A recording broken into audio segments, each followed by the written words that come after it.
Welcome back to the Society Sucks podcast. In today's episode, how are we breaking down the process of Changing. No, creating an identity, right? creating identity? That's what it That's is, what it right? is. Because you're changing things that are going to make who you are, right? Yes. My bad, I thought something happened. So basically, we're going to start this off by saying that the things you do are votes for your identity, the kind of person that you want to become. And actually, Mario showed me this podcast. Well, actually, yeah, you were playing it in the car one time on our way back. And then I was in the back seat, and I was like waking up from a nap, and I heard this guy's voice. Oh, Yeah, you remember that? From yeah, St. Augustine? From St. Augustine, Yeah, and I was waking up slowly to the voice of someone speaking facts. And I was just like, this is really good stuff. And I woke up, I was like, Mario, what is this? And then I think Laura showed me the video or whatever, the podcast. It's like, wow, it's really good. And I wrote it down because I said, I need to listen to this later. And so I listened to it later being like, I don't know, like 2 weeks later. Crazy. And then I was like, okay, I need to write down some notes on this because this is getting crazy. Like, I just wanted to understand visually where change begins. Like, does it start from, and I have written here, like, to start from community, to start from self-questioning. But how do you get to self-questioning? Is it your community that makes you question? Because, you know, when you put yourself in a new spot, people are doing completely different things. It's like, okay, maybe I'm doing something wrong, or maybe I'm not part of the norm here. I need to, start questioning my things. Or does that questioning lead you to seek and join a community? So it's like, regardless, like what inspires that, but it's this like cycle between assessment community, which then leads to awareness. And once you're aware of the kind of person you are, you're like, oh man, I need to change something about myself, which creates the want for change. The want for change. So I guess if I could like kind of, help y'all visualize this, yeah, for the it's people. like, let's just start off with community assessment being at the top of the list, right? You're assessing yourself. You're like, okay, there's something going on here. There's something that, maybe needs fixing. Mm-hmm. So I'm going to join or create a community that can help me, anchor down these habits and get these right. Yep.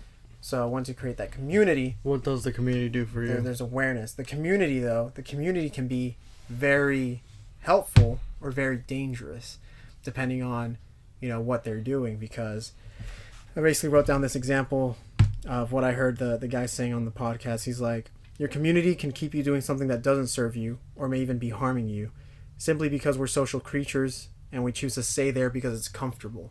So we don't really know, we're just doing it. And we excuse these habits, or like we just put up with the habits despite them harming us and not serving us, because we say things like, these people are there for me. You gotta ask yourself, are they truly? Because you take the thing away that brings y'all together. It's like, okay, are they still really truly there for you? And we operate by the norms of the tribe. If a tribe says we're gonna drink 4 to 5 days a week, that's the norm. When you start to not do the norm of the tribe, you may start to seem like you're getting pushed out. Suddenly you don't get like invited out as often, or even you're the one that starts to decide, hey, sorry guys, gotta sleep early tonight, or hey, I just won't be drinking.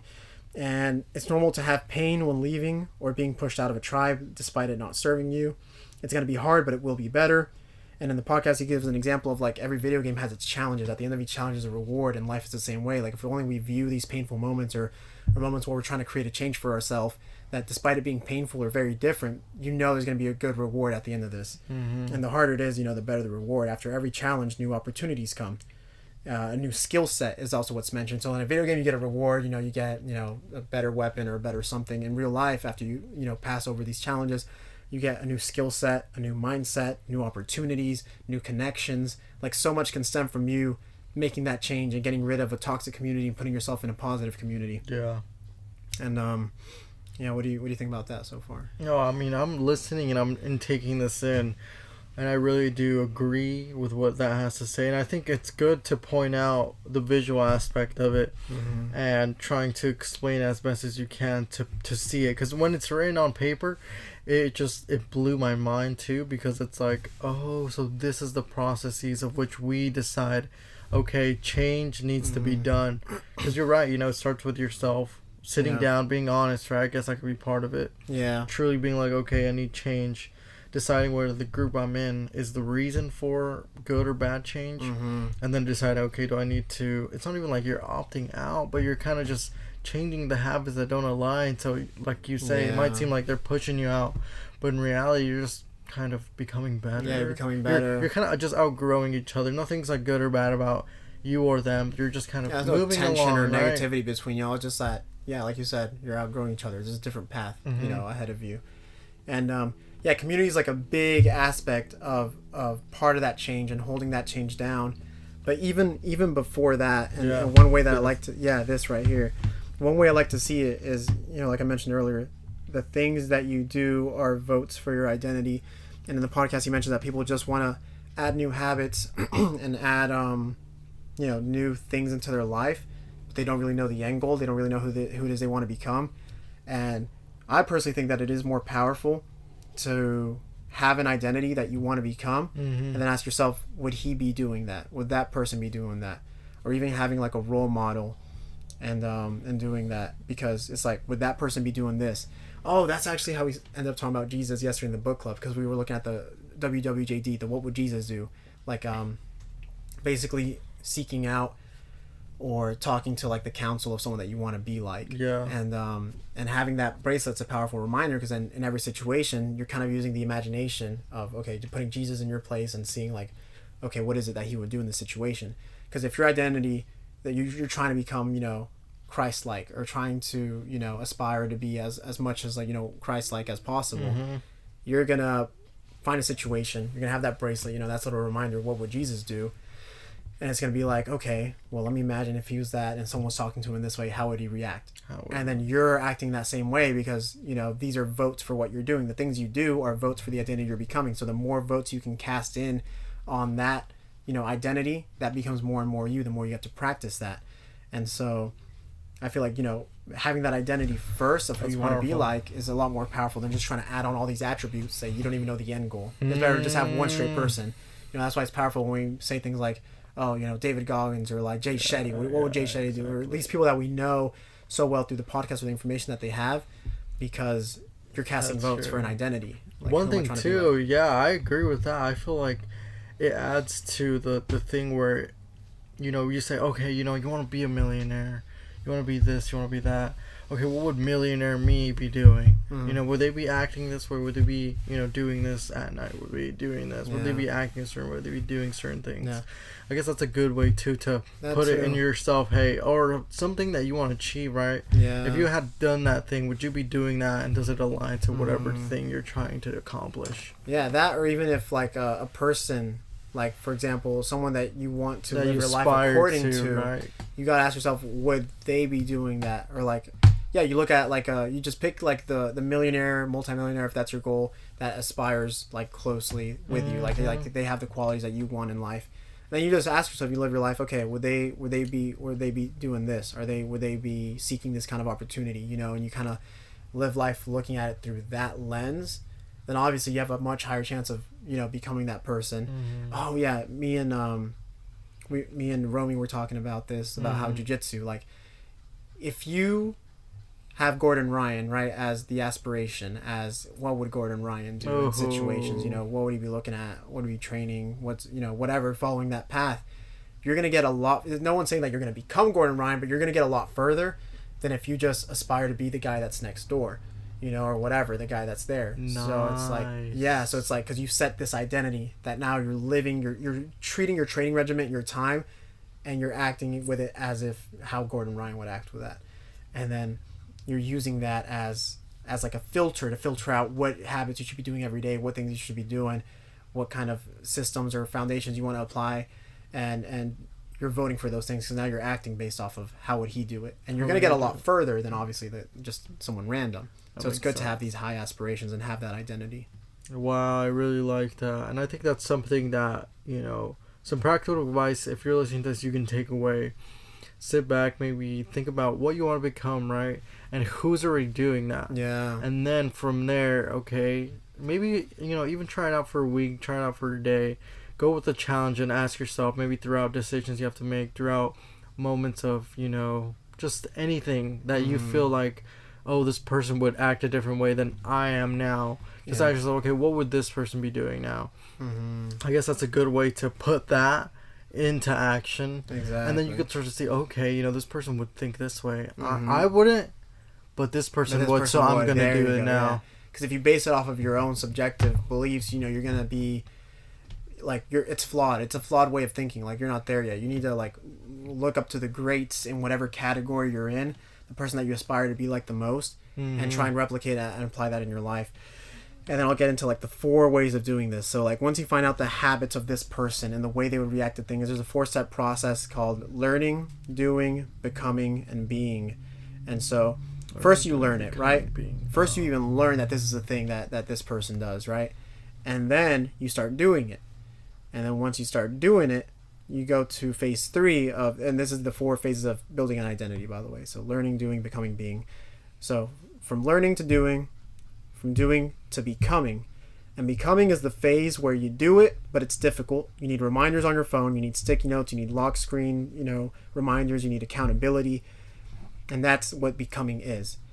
And then there's the last part, which is being.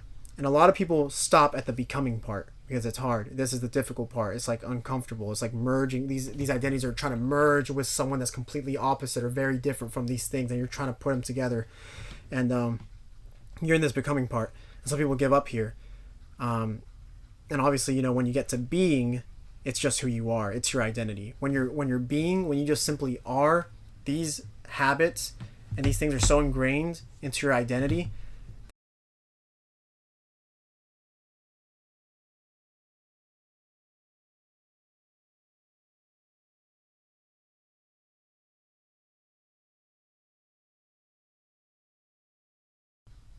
All right. Technical All right. difficulties, but we're back, guys. Yeah, we are back. All right, guys. Yeah, so we're basically, back. Where did I stop? You were talking about on a pause. You were saying about becoming, being. Okay. So that becoming to being part. The being part is just who you are. It's your identity. It's you do it with ease. They almost become as ingrained as like your own morals. Like they're just things that you simply wouldn't do. So let's use the gym example, right? So you have this person that you look up to, right? Okay, you see this bodybuilder, and you're like, dang, I want that change for myself. So you start to assess it. You bring awareness. That creates the want for change because there's this person that you look up to now that you want to have that physique. You want to have that body, that athletic figure. You want to have the health, that revolves around, all that stuff. And so you're learning about it, right? Yeah. Then you start doing it, which is step 2 in the building an identity process. So you start doing the things that this person is doing. You start training like them. Mm-hmm. You start eating like them. Mm-hmm. And then this is the becoming phase where you do it, but it's difficult. And like I said, it's the reminders, it's the sticky notes, it's the accountability. Like you need someone or something there to constantly keep you on it because you'll easily slip up. Yeah. And then obviously there comes a point where you are just being. It's just who you are. It's your identity. So it becomes so ingrained that if you even think about not going one day that you're supposed to hit the gym, something tugs at you and says, no, you're going to go anyway, regardless of what, because it's so ingrained in your being that you just do it. It's a habit. It's like a moral identity at this point that if you don't go, you're not you. You're not who you are. And so you're not who you're claiming to be. So it becomes your identity. And you can apply this with anything. But like I said, where people get lost is at the becoming part. The becoming part is hard, so people just retrace and said, I guess that's just not me. I don't really think that's me. So that little arrow from the becoming to being part is important because that arrow requires commitment. And what commitment is 3 things according to this podcast. It's number 1, doing what is required. Number 2, doing what you said you were going to do. And number 3, doing it despite of emotions, feelings, moods, or thoughts. Wow. So that is how you transfer from the becoming phase to the being part, where it just is you. And the only way you can get there is by practicing and committing to things. So the moment you set that schedule off, I'm going to work out for this hour of the day. I'm going to learn this course for this hour a day. Whatever it is, you set that time aside. Mm-hmm. You need that accountability. But now what you need to do is back it up with commitment. So you're going to do what is required to become that person. You're going to do what you said you were going to do because you said it. You need to start learning your trusting your own word, and then you're going to do it despite of emotions, feelings, moods, or thoughts. So that hour is off. You blocked off that hour. You're going to head to the gym regardless of how you feel. Mm-hmm. You're going to have a voice that's telling you not to, but the simple fact that you're committing to it is what's going to take you there. And that's how you get from becoming this person where it's hard to just being that person. And that's what I was going to ask you because I know many people are like, okay, you start doing now, you're doing, okay, I'm going to start becoming, and I know you're saying this, but you know, okay, what's a time period, right? What's a time period? What are things that are needed for that, right? You say like reminding yourself is this and this and that, but there's more to that. Those 3 questions. Yeah, those are some serious questions that you need to ask yourself to really. Yeah, to do what is required, to do what you said you were gonna do. Like the moment you do it, because doing what is required, right? If you look at up to that person, right, that you want the physique like, that bodybuilder that you aspire to be like, you got to do what's required to do that, and that usually comes from his own formula, right? That bodybuilder's formula. So you're following that thing. You're doing what is required to obtain that physique. It's the working out, it's the diet, it's all that stuff. So you gotta start doing what is required. Do what you said you were gonna do. You're setting up times. You're setting up, the time to do these things. So you're gonna do it, and then you're gonna do it. And this last part is obviously the hardest because you set all that aside. But you gotta do it despite of your emotions, feelings, moods, or thoughts. That is probably one of the most difficult ones. Yeah. And that's what takes you there. That's also the side that comes into play with discipline. That's the discipline side of it, right? That's the discipline side of it. Because in reality, I think it was also mentioned that people say it takes like 60 days to build a habit or something like that. Yeah, I think so. There's a certain amount of time, or 21 days. I think it was like 22. Yeah, well, that I would argue against because I don't believe that it's that. It's when you have that commitment. Like these become a part of you, and you can do anything when you have commitment. When you can trust your own word. When you say something and you do it no matter what it is. Like you're gonna do it because you committed to it.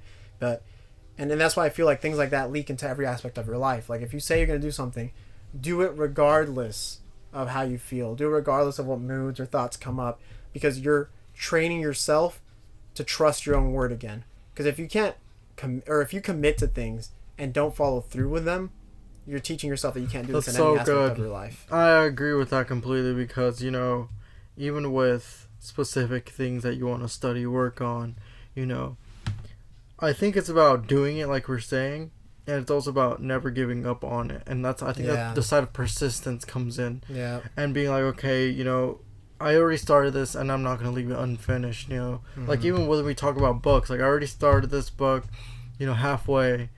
There's no reason to give up on it now. Okay, yeah, I might a week later, but at least you're gonna do it, finish up on it, and now you're just gonna tie in that, weave it up a little bit. Yeah, because then it becomes a loop at that point. Because a lot of people, they go from learning, doing, becoming, and then they reset to learning, doing, becoming again. Because months later, it something pops up. Maybe that person's physique comes back into their Instagram feed, or they start scrolling, or they actually meet up with an old friend and they see, oh wow, this guy's gotten big. So bam, that inspirations came back in them. So they start learning the process. Okay, damn, what did I do wrong? Maybe I need to find another regimen. And they have themselves down this downward spiral of thinking that they're doing something wrong when really all they lack is commitment. One person stuck to it actually longer because they wanted it that bad, and one person said, nah, this is too difficult. I can't commit to it. So the one person has less commitment than the other. And that's really the only difference. Because honestly, you can work out pretty shitty. You can have a pretty shitty workout regimen. But if you stay consistent with it long enough, you're going to get more results than the guy that stops every 3 months, every 4 months. So, and that's the difference, because you see this guy or whatever, the person pops up. Too, man. Yeah. You'll go again down that cycle of, okay, learning it, and you think, well, I need to relearn. Maybe I need a different regimen. Maybe I need to do a push, pull, legs type split. Maybe I need to do, and you start learning it, and you think you're getting somewhere because you're getting hype. Okay, I'm learning this. I'm gonna start doing it, and then you're becoming, and then you stop. But the real thing that you're missing is commitment. Actually, that can be the title of the video. You're missing commitment. Yeah. Because that's all it is. Because that's all it takes to build that identity that you want so bad. If it sparks something within you and you can change it, that's a sign that you should go for it. And it's not that you need to study up on so much and fill yourself before you even get started with all this information. You just got to start doing it. You just need to start with step 1.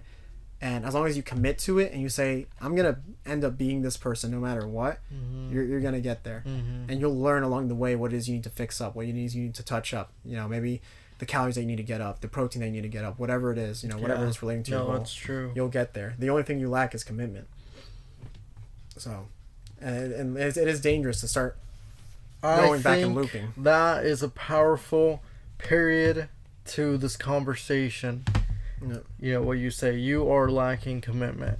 It's not to be harsh, right, guys? No, I mean, we all lack commitment in certain areas. Exactly. We definitely do. That's true. Because you can be, there's this thing too, you can be competent at one thing, and that doesn't mean you're like, you know, competent at all things. You know, it takes time to develop certain things. Like I know I lack commitment in other areas of my life, but I at least know that when I commit to one thing, it does still leak in to other areas. You know, like it still helps in some way rather than if I had no baseline. Yeah. Like my baseline for sure is a lot higher than people who lack commitment.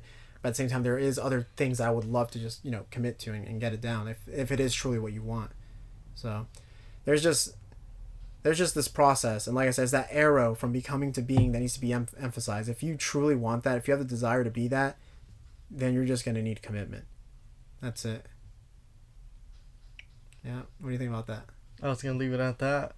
I think that was nice. I mean, you're right. I think that's what is the emphasis and the period and the exclamation point and the bolded italicized text that people need to take away. You know, that's what it is. And I'm really seeing that now too, because, you know, I guess you can put that into every little thing in life, right? You can acknowledge, okay, I'm better at this than this. What can I do in this area to increase that commitment side? That maybe I need to be more disciplined. Maybe I need to, you know, see it every day. Maybe I need someone to tell me something. Maybe I need this, and that. You know, there's ways of figuring out how to become more committed. I guess maybe that's a question someone can have. You know, okay, you say commitment. Okay, what's commitment? And how can I get more of that?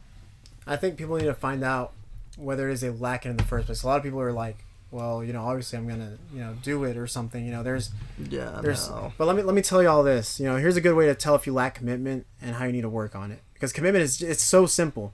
Just do what is required to do the things that you want to be. Do what you said you were going to do and do it despite of emotions, thoughts, feelings.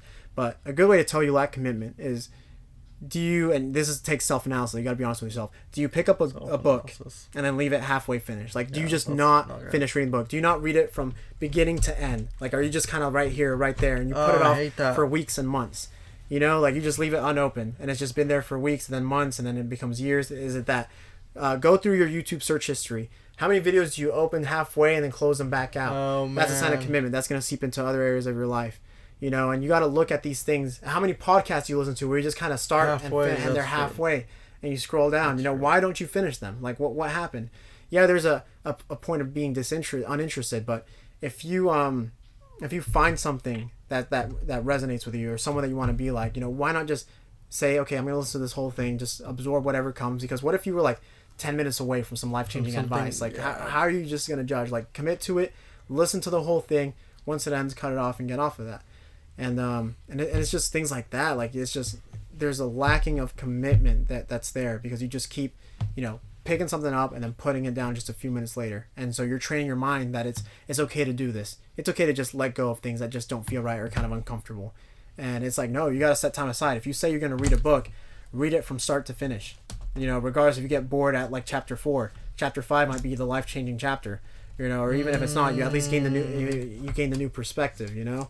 And plus it's just, even if it's a complete waste of time, which I highly doubt, but even if it is, you're at least committing to what you said you were going to do. And I think that's the most important part is learning to trust yourself again.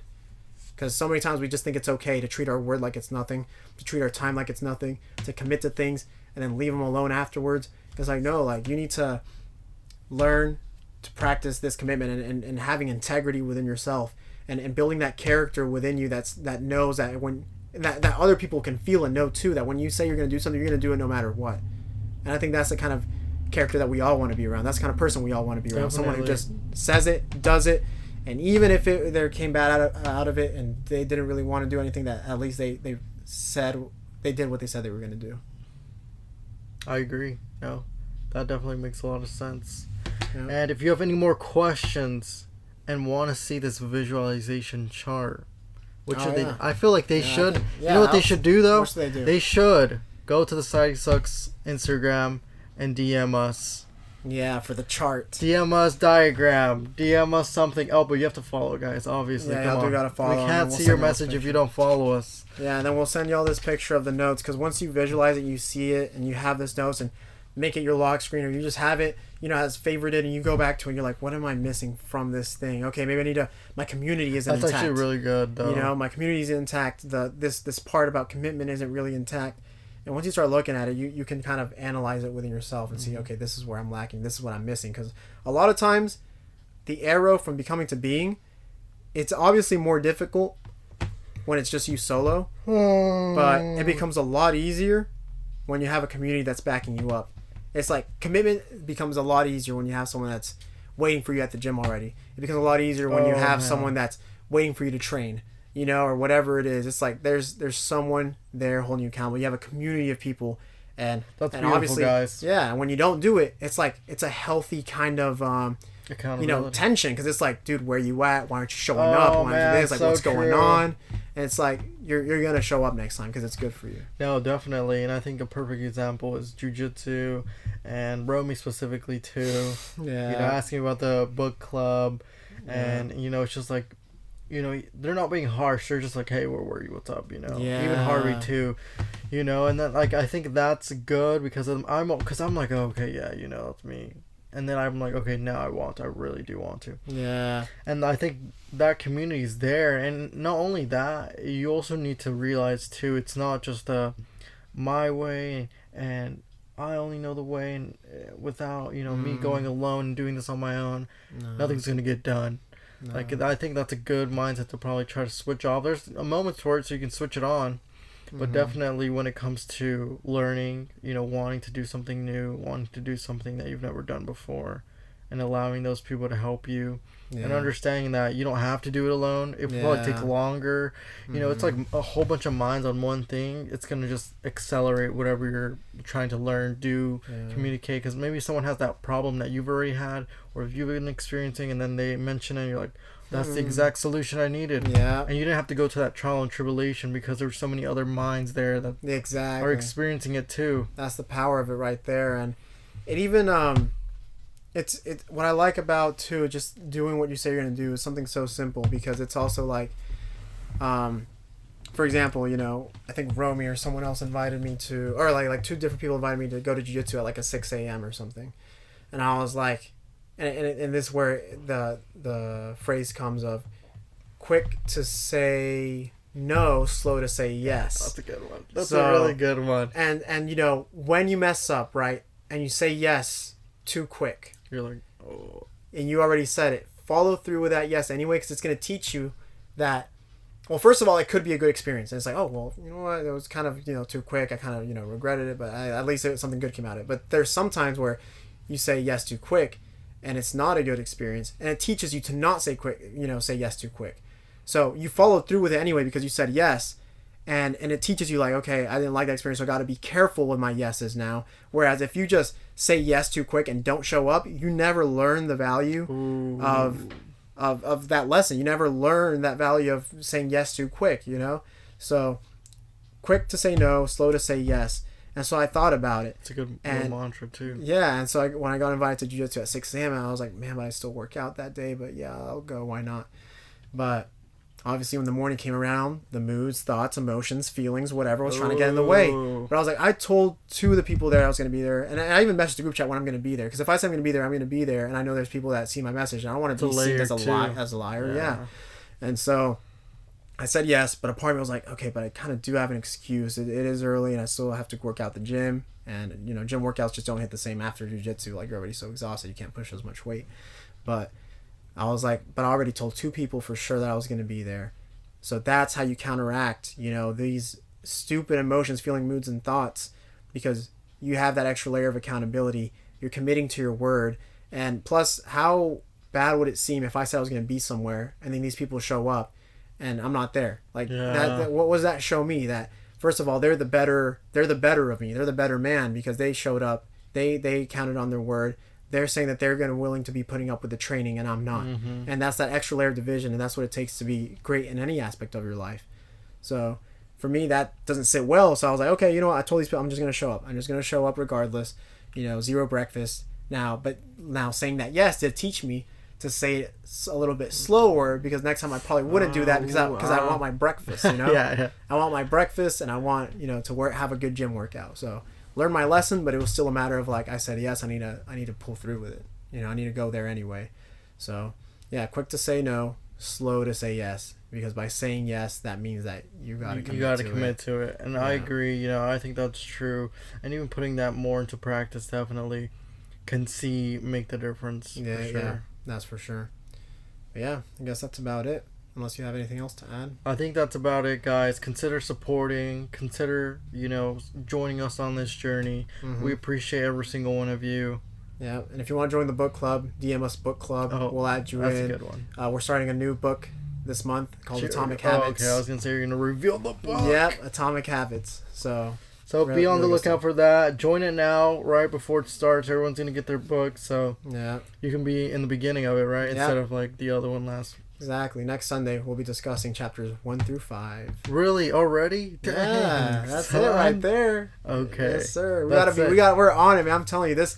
These are things. These are teachings that you can take with you for the rest of your life, and when they impact you, there's nothing better than when a book comes to you at the right time in life. Yeah. Like it's the right book and it's the right time, and it just resonates so hard. And you're like, I'm gonna apply the shit out of this, because it's like I want that change. I'll scream right now. No, it's because you gotta want it. You know what I mean? Like if you don't want it, a book is just gonna be a chore. But if you want it that bad. And obviously, at first, you're like, oh, fuck, reading commitment. I think that's you do it. Though. Yeah, you're right. You do it, and sometimes you have to realize, okay, maybe I'm not going to be in the mood when I start. Yeah. But then you get into the mood. You get sucked in regardless. And that's so true, and I find that always with this book. I'm reading, and then first I'm like, okay, just sit down and read, okay? Yeah. Sit down and read, and then when you start reading and the pages and the words start to captivate you, you're just like, oh, wow, why would I ever stop? Yeah. And that's true. Like, it literally has me, like, reflecting, because you need to reflect on the things you read, and I have to, like, put it down. I was like, that's powerful. Write this down, because I need to come back to this, or I need to, like, make a note of it somewhere. Some people highlight and put sticky notes, but I just write it really quickly and then get right back to it, because it's impactful, and I know it's practical, and that I need to apply it. Because if you're just reading to fly through a book and you're not applying it, what's the point? But when something hits you hard, put it down and think about, okay, how am I going to apply this? When am I going to apply this? And if you find yourself a really good author, they'll tell you all that for you. Yeah. They'll tell you how to apply and what to do. It's just a matter of you doing it at that point. Yeah, no, definitely. I'm excited actually for this new upcoming book. So again, guys, book club, DM us. Yeah, that's it. And that's it.